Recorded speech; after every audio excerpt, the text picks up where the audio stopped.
people do in other ways, but this is my version. You start with your basic helmet. This hat takes 4 260s and a heart. Okay.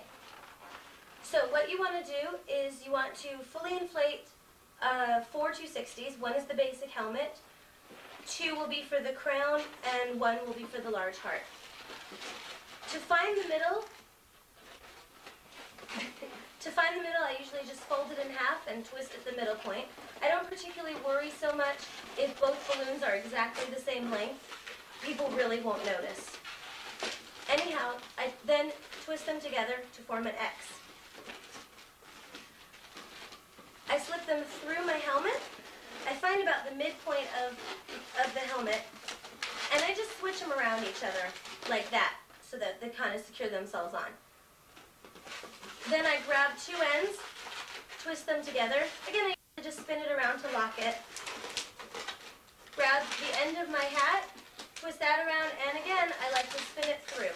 I like to make my designs really tight and childproof. It just leaves me less to fix later. Okay, again, twist them together, lock, spin around, pull it, lock, spin around. Here's your basic crown. You've probably seen this before. Okay, to make your heart, you want to fully inflate the 260. You want to keep it with a pretty good pressure on it, because the better the pressure, the better the heart will look. Tie the nipple to the nozzle.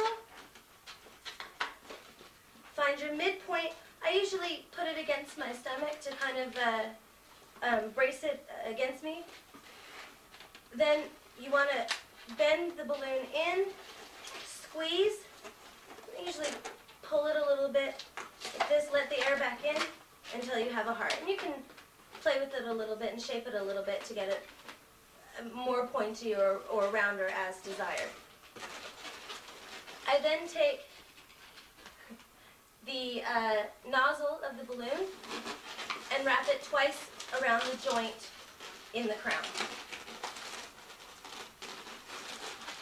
Okay. Now take your 5 or 6 inch heart, depending which company you're using.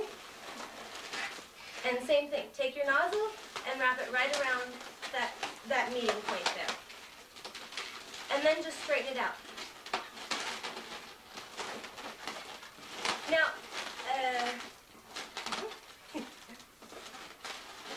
like so, Qualitex has just come out with the new solid colors, and Metallic also has solid colors.